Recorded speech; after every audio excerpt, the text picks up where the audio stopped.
Yeah. Guess I didn't have my mic on there, I guess. So I think it's working now. Somebody give me a fist pump or something if you can hear me okay. I think you can.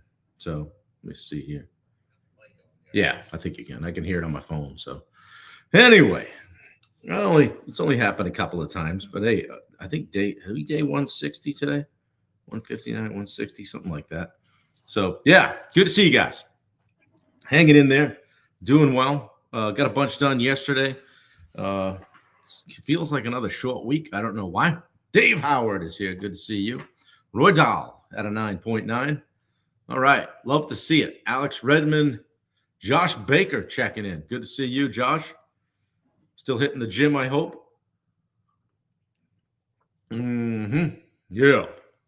So we're pivoting today from our last 10-day series on self-awareness, and I decided that we're gonna, instead of flipping over to a business development thing, we're gonna kind of hang in this personal development arena for another bit here, and continue kind of an extension of the self-awareness thing. Same family, but talk a little bit about emotional intelligence and mastering that to improve relationships. So the next several days will be about emotional intelligence related things. And I'm not an expert, but I play one on TV. So I'll hopefully be able to share some things with you. It'll get you to think about how you're showing up in your conversations, everything from body language to just how and when you react. Good morning, Rachel. Welcome to our new series on mastering emotional intelligence for better relationships.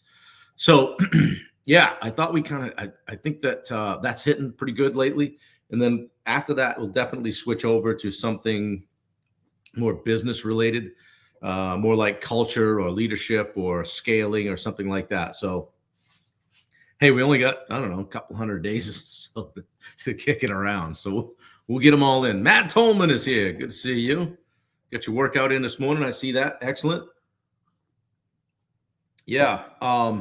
We got to hulk up our workouts because I weighed in and I didn't even get close to the weight loss I had in April.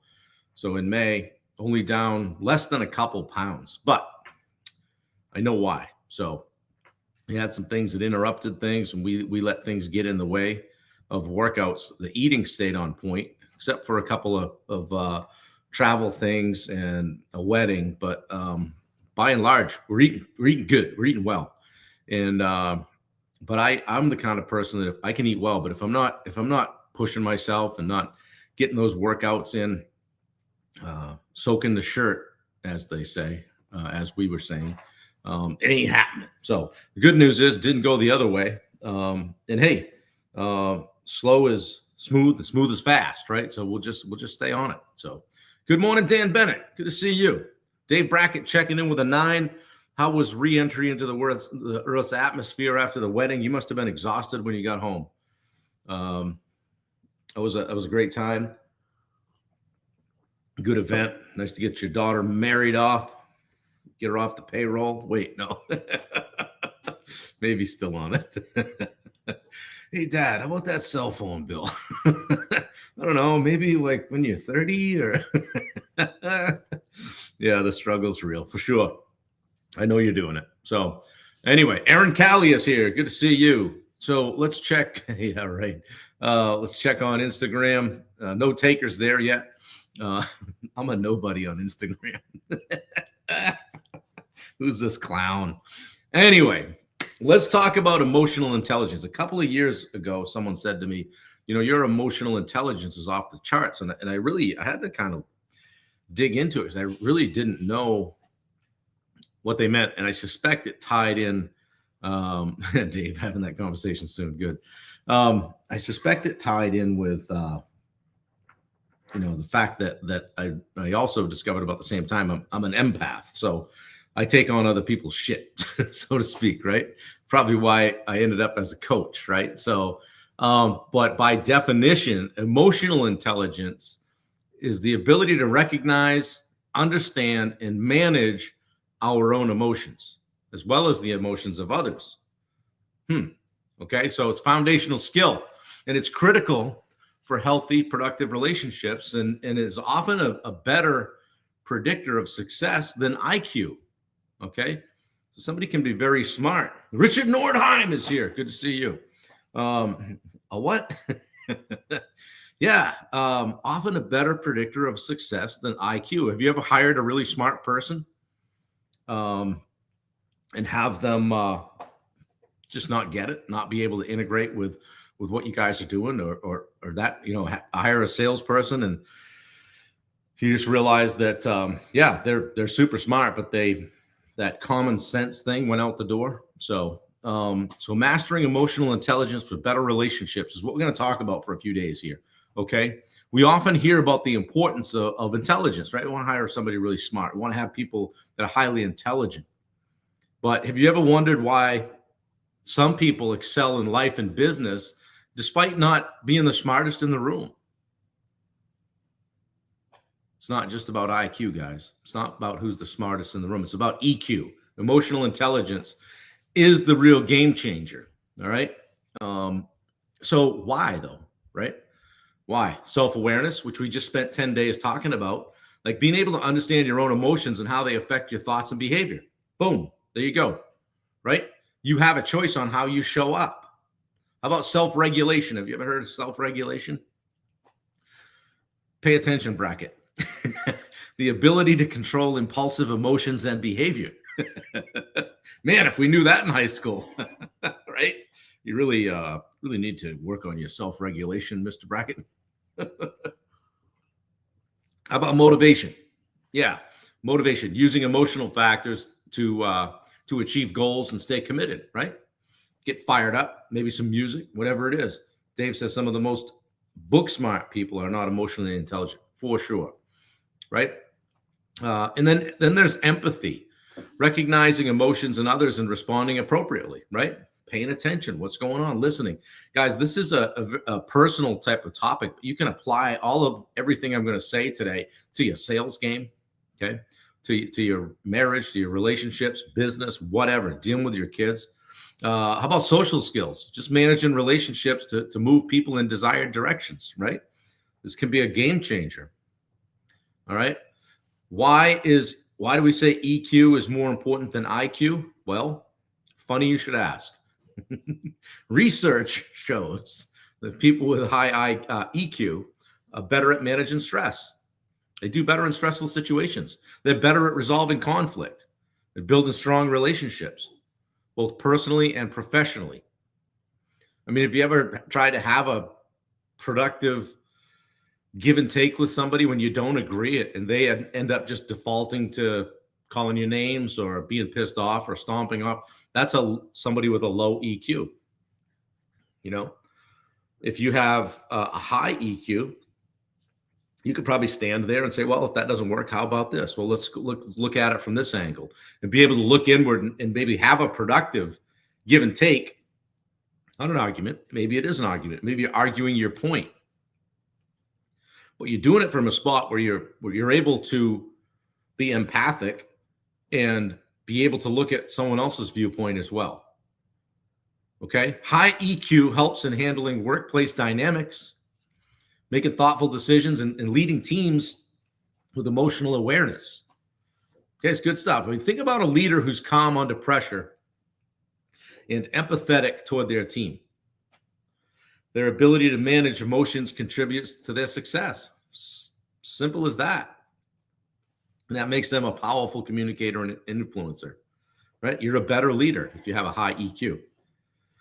It affects your relationships, right? I mean, high EQ leads to better communication, trust, and understanding. Simple as that.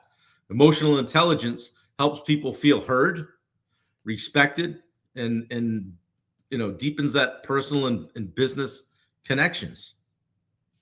Yeah, very much so missing from conversations these days, Rachel. Yep, absolutely. Yeah, and guys, if you've been out in the general public anytime recently, or even in a work situation, or a customer interaction, start paying attention to, ask yourself, I wonder what this person's emotional intelligence is. And you can see signs of it being high or low. A business leader, even like a business leader who uses empathy in negotiations, can often find a win-win, right? And that strengthens your relationship with your clients and partners. That's right. We're looking for that win-win. It doesn't always have to be all me or all you, right? So how do you build that foundation? Got to reflect, right? Got to default back to that self-awareness work we did over the last 10 days, right? How about taking 10 minutes to just reflect on your recent interactions? Did you react emotionally or respond thoughtfully? I did that both in the same interaction at the wedding when I had to tell somebody what I thought. Wasn't the best time of the place, but that happened. And you have to decide where you decide your line is with regard to your boundaries, right? But take 10 minutes and reflect, okay, on your recent interactions. See what happens. Okay, take a look at them. All right. And identify one emotion that you struggle with controlling. Maybe it's you're not listening. You're just listening to talk. You just want to get to your point. Maybe it's anger. Maybe it's frustration. Maybe you can't see past the fact that this person's not seeing things through the same lens that you are. And take note of how you can start managing that emotion better in the future. So, Rachel, I'm not sure. We could find that out. I'm not sure if a DISC assessment points. I'm just trying to think if DISC covers EQ, or whether like a high D is less, has less. I mean, typically has less EQ than an S or a C. I don't know. We'll have to check that out. We'll take a look at that. That's a great question. So, guys, EQ is something we can all develop over time. It's not like you have it or you don't, right? You're unfortunate. He's a low EQ individual, right? You can develop it. It takes work, right? With the right tools, you can start making changes today. Make smarter decisions, improve your relationships, and just become more influential in both your personal and professional life. However, you have to recognize it. Yeah, Mark says, draw the line in the sand, show up as the best version of yourself. Right. And what is that? That's somebody that's always growing, always willing to have a discussion and say, all right, I kind of see your side of it. I think you're wrong. And here's why. Why can't you have a conversation like that and not have everybody get all pissed off? So, yeah, Richard had somebody that recently that just exited stage left. So that can happen, right? Always room for improvement, for sure. And start with yourself, right? Those in glass houses should not throw stones. If you're a low EQ person yourself, then work on that before you stop pointing fingers or just tell somebody, well, yeah, low EQ. Starts with empathy, guys. It starts with being able to see the world through multiple lenses and say, okay, I can see, let me put myself in his shoes. Or, hey, if that happened, how would I react? How would I feel? Right. I'm not talking about, just acquiescing to everybody else's demands, but being able to see, and it'll help you negotiate too. If you know what someone's, and here we go into sales, right, Richard, where if you know what someone's primary motivator is, their motive, their want, their need, their why, then can't you better structure an arrangement or an agreement if you can try to tap that as well? So, and everybody gets what they want, or at least more of what they want than they may have if you just squared off and duked it out. So, yeah, the largest room in the world, for sure. So, room for improvement, for sure. So, guys, we're going to keep tapping this these next few days and just kind of hoping to throw something out of it. Get you thinking about how you're going about your day, thinking about your interactions with people. Okay. And all you got to do is do a little bit of traveling too to see this, right? Go fly somewhere, go through an airport and just watch how people act, like how they act when they're getting on the plane, how they act when the plane gets the gate and the seatbelts come off. It's chaos, right? And so there's very little of somebody saying, hey, why don't you go ahead? We're all going the same place here, right? So and doing things that think of their fellow man, so to speak, right? Yeah, looking forward to it, Mark says. Yeah, good. Yeah, we'll jump on this stuff.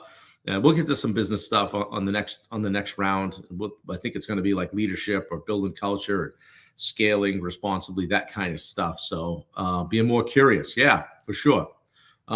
Stay in the inquiry, as they say. Yeah, tell me more about that. Well, that sounds interesting. You know, what makes you think that?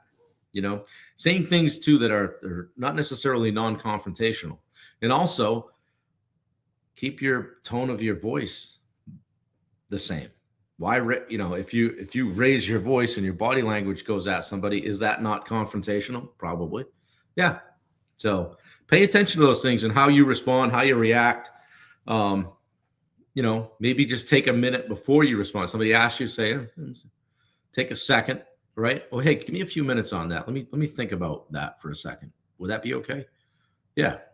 Stay in the inquiry. So anyway, guys, EQ. Never knew what it was until a few years ago. Did Bob say take a vacation? Yeah, go on vacation. Pack your bags. Yeah, 100% then STFU. And that's what I'm going to do right now. Get on with my day. I hope you guys got something out of this. Pop a fist pump in there. Share it out if you would. And be like Dave Howard and invite people to the Summit Facebook group, if you would be so kind. We're at 1,928 people. And maybe we can be at 2,000 by the 4th of July. What do you think? Bunker, are you going to invite some people? Rachel? Yeah, invite some people. Dave Howard, I can't ask you to invite anybody. Richard Nordheim, Dave Brackett. Dave Brackett's got like 12 friends on Facebook. Invite them all, Dave. Probably great guys. So, anyway, hope you got a chuckle. I hope this helps you start your day on a positive note rather than just scrolling through Facebook and seeing what kind of BS there is out there. Give me a fist pump in the chat if you got something out of it, if you're going to share it. And we'll be back. I'll be back tomorrow. Okay. We're going to dive into a little bit more self-awareness and talk about emotional intelligence some more. And just work on learning how to better understand our emotions. All right. And hey, if it doesn't work out, we can just punch each other in the face. Right? That's the universal language. No, see, I just tore down everything. Have a great day, Catherine. Good to see you. Trying to get Killer Kaminsky on here. Yeah, tell him we want to get him. We'll bring him right on the screen and do an interview. So have fun in Myrtle Beach. You got Rachel, have a great trip. Enjoy it. Get into it. Immerse yourself in the break and disconnect and do all that stuff. So Ruby, yeah, we'll sure go on vacation. Yeah, good to see you guys. All right. Well, have a great day, guys. Justin Katie's here. Good to see you. Share my stuff, okay? If you don't mind. It's actually helped me connect with a few people. So it's has a real positive effect when you guys do that. So thank you very much. Anyway, have a great day. I'll see you tomorrow, 8 a.m. Take care, guys.